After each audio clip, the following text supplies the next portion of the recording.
One of the questions I get asked the most frequently is how 1910s dress is closed. Period instructions usually would not show how a dress was closed, so unless you're familiar with the construction, it can be quite tricky. So today I have 3 different examples to show you different methods of closing.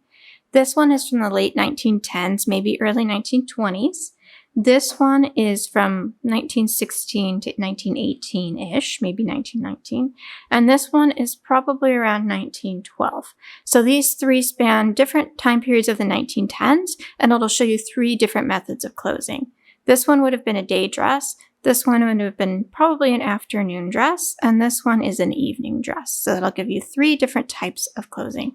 The kinds that don't close in the way that I'm showing are lingerie dresses or lawn dresses, which would be made out of cotton and usually did not have any sort of foundation lining, and house dresses. House dresses would button up to the front usually, sometimes up the back if they are an apron style, and they would be able to get into them very easily. Those types of dresses do not have the hidden closures like these dresses do. So these are specific examples for the types of patterns which would have hidden closures. We're going to start with this one. I've chosen this particular example first because most 1910s dresses will close in a very similar method to this dress. And this one is very close to a pattern I'm currently working on, which is this one. The skirt's different, but the fastenings would be almost identical to this dress. You can see that it's very, very similar in styling. This one is probably, like I said, 1918 to maybe 1921 or 22.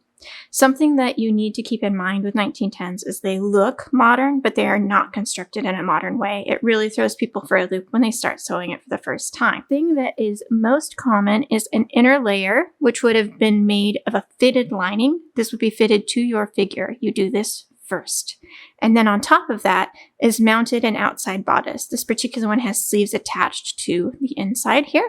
And then this is an outer layer. This is not always the case, but we'll go over this in more detail if you want a video on this particular dress. For now, let's just look at the fastening. We're going to start with this dress because this is the most common to how 1910s dresses fasten.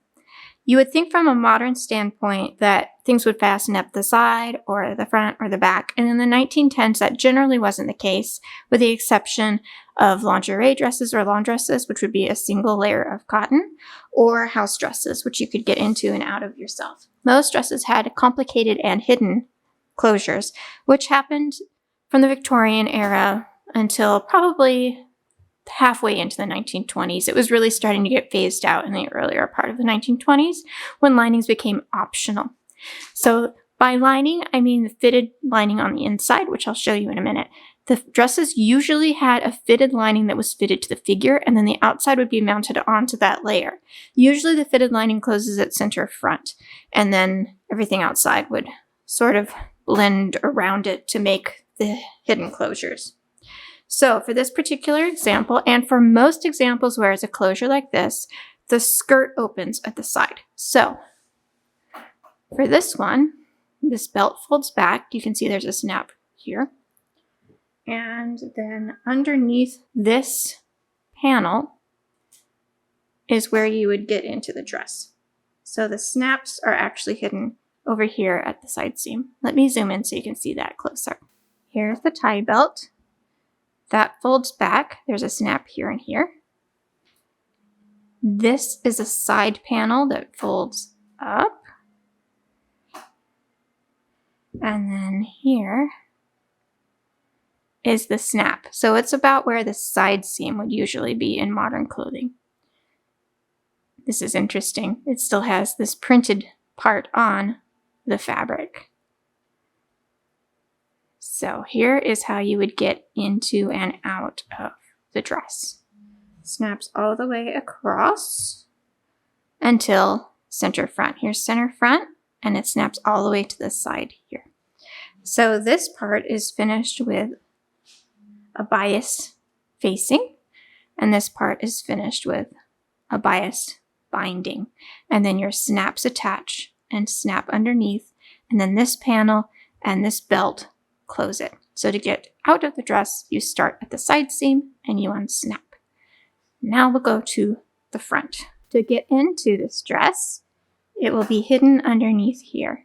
So usually it's this shoulder and this side that the dress is open, and you will sometimes see them snap all the way up here to the shoulder to hide it. That started probably back in the 1880s or 90s, I think. I may be mistaken though. So this panel is the center front panel, and we are going to unsnap it there, and it snaps all the way down the side. And then this has a little snap here that would snap to the inside waist. Pull it back, and now you can see your inside fitted lining, like I mentioned, with closures up, center front. Fitted lining with a neckline cut low. On top of that, after this is done, and sometimes this will be hooks and eyes. This one snaps, but it depends on your preference. And then these snaps match here, and then this laps over and snaps on top. So that's how this particular example closes. So from the inside out, I'm going to show you now. Fitted lining. These were being phased out during this period, so a lot of times in the late teens or early 1920s, it was optional to have a fitted lining. The lining is gathered and fitted to a waistband, which is stationary. And this then snaps or hooks and eyes at the front here. After this is fastened, then you lap over your center panel. After the center panel is put under there, and it needs to tuck inside here, see? After this is attached, then you lap this over the top and snap that to place. After that is finished, you take your skirt, you lift the side panel, and then this snaps into place. You put this back down, and then the belt snaps into place. This is how most dresses that they think of the armistice style, that's how most of these dresses fasten. Here is an example of a pattern I'm working on. By the time that you see this video, it may be out. So the very similar bodice, just like this. And in this particular example, we're lucky that there are some original illustrations included. Most period patterns did not have period illustrations to go with it. But you can see here, there's a fitted lining. This one has the option of being strapless. And then it has the same type of construction. So when you look at this, it doesn't really show you how you would get into it. They're assuming you already know because you would have had these in your closet already. That you have the fitted lining, fasten up the front, fold it over and snap that to place. Fold this on top, snap that, put the skirt over, snap that, and then put your belt in place. It's not unusual for dresses to have up to 6 layers at this time period at the waist. So one of the ways that you can keep track of how you need to fasten it is to count from the inside out. In this particular example, we've got 1, 2, 3, 4, 5, 6 layers.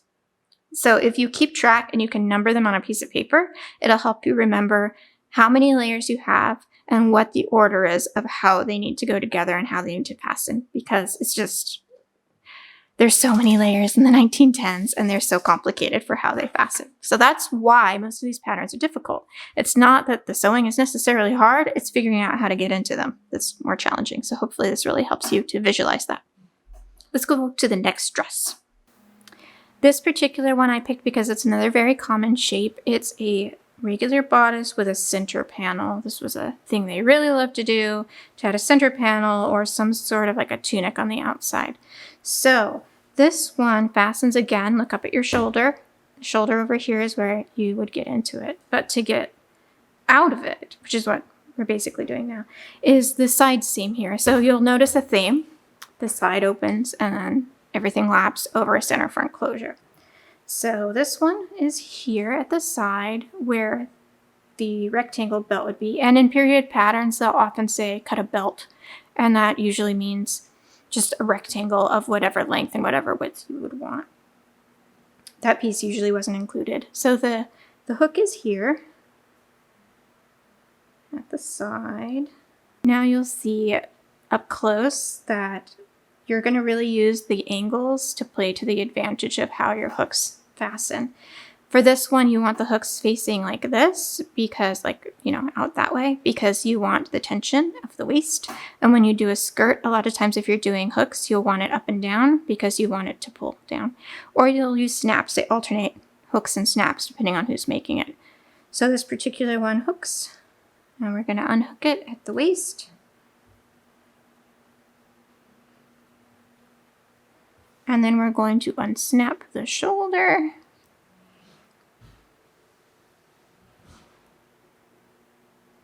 This is a chiffon, like a crinkle silk chiffon, and then the bodice is built on a China silk.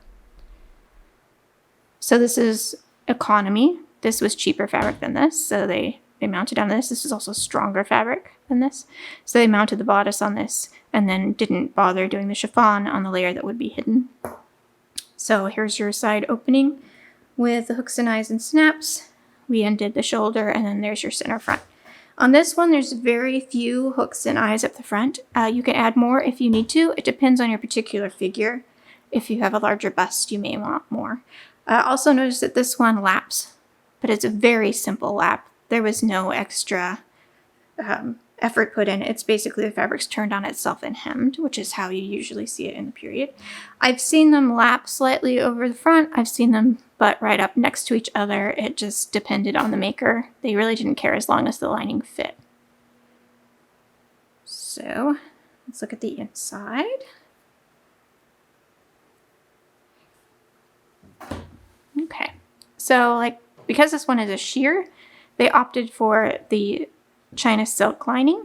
A lot of times it's a cotton, like a glazed cotton, but since this is sheer, you're going to want the movement. So if you're making a dress out of a fluid fabric, you may want a fitted lining that's a similar lightweight silk.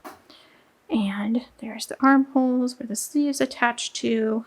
There's our waistband. This was taken in at some point. Or they would just make their darts. Like you see in a lot of period patterns, they would have you dart the belt. This one has that shaping. They would do it to their corseted form. So the layers in this one would be the inside lining, and then mounted on the outside is the silk chiffon. And then it's gathered to this inside waist tape, and then you have the inside layers. This one also has the lining and the skirt. And then your outside skirt. So to close this one, you're going to match center front and have your hooks and eyes. Then you're going to lap your skirt over here with your hooks and eyes and attach it here. And then at the end, you're going to bring this up and snap it at the shoulder. So again, the theme, open at the side, lap it over, and then center front closure. Again, think from the inside out. So start with your base layer, figure out your layers, and then figure out from there where you need to fasten it. This is why mock-ups are super important for the 1910s. And it is a deceptive period because it looks so effortless when it's together, but there is a lot of constriction and a lot of hand sewing going on with these. And just to throw you for a loop, here is an evening gown version, and instead of fastening with hidden closures, this one actually fastens up the back. So this is about 1912. I'm going to flip it over so that you can see how this one fastens. And we can do more videos on this in the future if you comment and let me know, and I'll show you the rest of this dress. Okay, so this one has partially hidden closures. It's not entirely visible, but it does fasten up center back. And this is great for people who would have someone that would help them get them dressed. Not every version of an evening gown would close up center back. It really depended on who was making it and what the pattern wanted. So there is no one size fits all for this time period. They would do whatever they needed to do to get the job done. But you can see down here a peek, which gives us a hint at where it fastens. For this one, it has this lovely metal lace belt. So that one gets undone with hooks and eyes. Let me zoom in. So for this one, it's got hooks and eyes here at the metal belt. Then you're going to lap it open. This is a super common trim. You'll see this all over 1910s dresses, just a beaded straight edge to give a little sparkle. And then this one would lap back. You have a fastener here with a hook and eye. And then your back fastening. This one has a foundation that's silk, and it goes all the way down past the waist to the high hip, because this is still the period where everything was fit smoothly over the hip. So let's open this up. The interesting thing about this also is that this period was very tight fitting. So the hooks and eyes alternate on the fitted lining so that it would make sure nothing would move. Also notice that this is the fitted lining here, this is the bodice here, and then this is where it laps for the outside bodice because there are several bodice layers that create this effect in this dress. And if we open it up, you can see that this one is boned, which is something that you don't see as much when you get into the 19 teens because you didn't have as fitted of a bodice. So all of the boning here, and then it stops at the high hip. So this is our fitted lining. This is a cotton sateen that's very thin, and this is a pinked lining with scalloped pinkers, and your boning, and then your outside bodice is mounted. And the reason these fitted linings were so important in this period were because all these stitches, you see all the hand stitches, this is what is creating the effortless effect of all the drapery on the outside. It was definitely planned, and they would mount things and tack them where they needed them to be. So this one closes at center back. You can see here the alternating hooks and eyes that would help keep you in. It would have a lot of tension so that things wouldn't pop open. If you alternate them, it allows you to stay fitted and closed. And then you would see how they've allowed a little bit of room here. They've tacked it, but only this far so that you can access the rest of the closures. Lap this and this, close this with hooks and eyes, and then you pull this one over and hook this here. Then you lap this one over and lap that one there, and then hooks and eyes here. The skirt also has hooks and eyes that would hide the opening of the skirt. But the only one with alternating hooks and eyes is the foundation bodice. The regular skirt just has regular hooks and eyes because the tension here is not as important as the fitted lining is. Okay, I hope that helps you visualize closures of the 1910s. If you're doing your sewing projects, try to plan from the inside out. Make sure to allow for all of the layers because a lot of these period patterns, this was the most instruction that you would get. So look at originals, watch my videos, do anything that you need to do to get familiarized with how things went together. There's period books on Google Books or archive.org for sewing where you can research more. And always shoot me a message if you need to. Since some of these antique patterns are so incredibly complex, that means that they're usually one size only if you do reproductions like from me or other makers, because the pattern pieces are quite intense and difficult to get to lay with modern grading in a way that you need them to do. So hope this is helpful for you, and please leave me a comment if you liked this. If you want to see more of any of these dresses, leave me a comment also. You can find my patterns on Wearing History on Etsy, wearinghistorypatterns.com, and more free fashion history tutorials are on wearinghistoryblog.com. Thanks for watching.